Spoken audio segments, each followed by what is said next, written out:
I'm a DJ. I play at clubs, I play at underground parties. If you told me that I would be attending classes a couple times a week, learning with a teacher that I have in Jerusalem, I would have told you were crazy. I would have said you're nuts. What are you talking about? I'm a Hollywood screenwriter, and that's what I do. Shrek 2 is probably the biggest movie I worked on. I've never thought about how I wound up actually looking into, a book about Torah. It started more in a pursuit of meaning and purpose in life, really. I was born into what was once the royal family of Swaziland. How would I define the Torah? It's not just a pursuit of wisdom. Torah is life itself. The anchor of my life is truly my learning.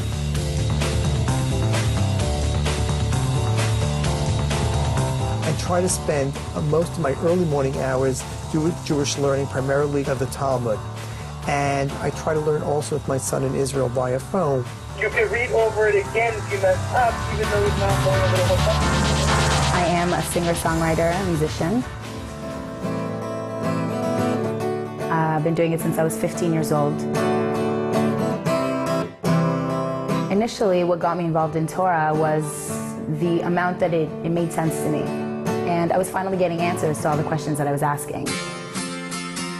Every day I come in, and Mr. Horowitz and I learn together one page of the Talmud.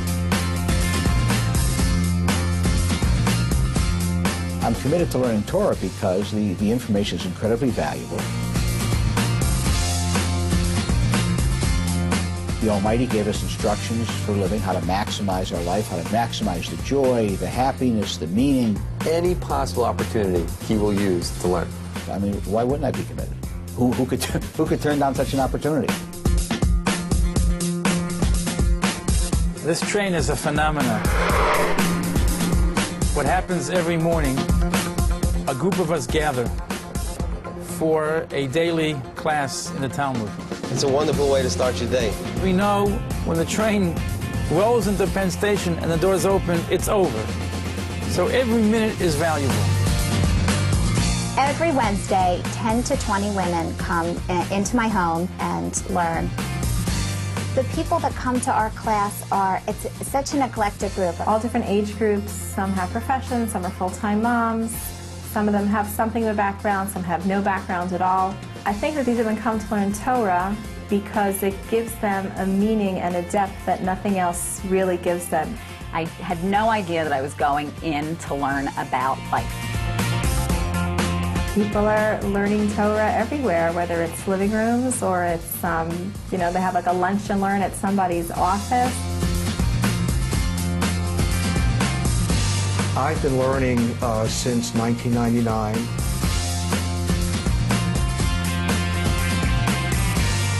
We have a lot of fun. I feel inspired, and at the end of the sessions, I have real practical tools that I can apply to day-to-day living.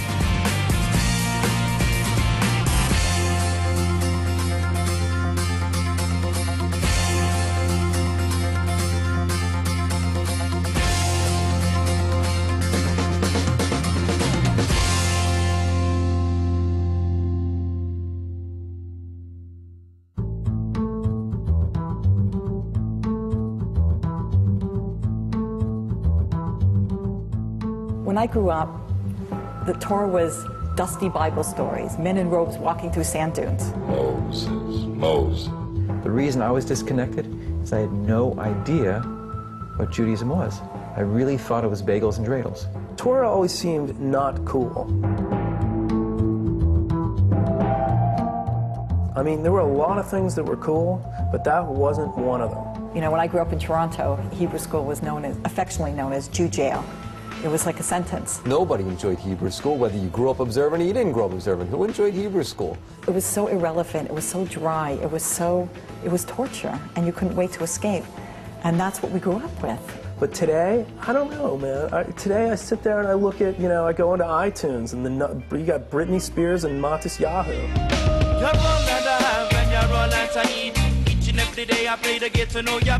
don't know, and Matisyahu sings about this stuff all the time. Most of my inspiration comes from different things, and one of the main places for me is learning Torah, learning from the scriptures and the Kabbalah. You know, that is pretty cool. It's amazing to see so many people just getting so interested and asking questions and really starting to get connected again with Judaism. I never would have thought I'd be here. A year ago, there's no way.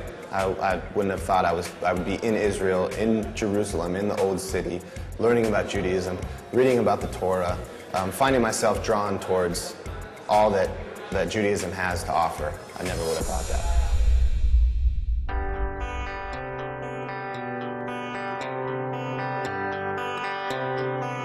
Tens of thousands of people who were brought up secular, who were brought up with a profound conviction that there is no truth, and certainly not a God, come back to their heritage. How come? I think in our generation, we've seen it all.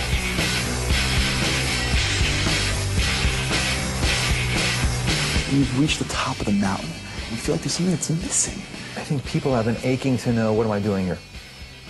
They want to know what is their potential. And we stumble on Torah. You stumble on a class, you stumble on a web page, and there's a sense that you get. It's something that's rich, that's deep, that's truthful. It's truth. It's timeless truth. And it feels different. It feels good. And we want more. I really didn't know anything about Torah.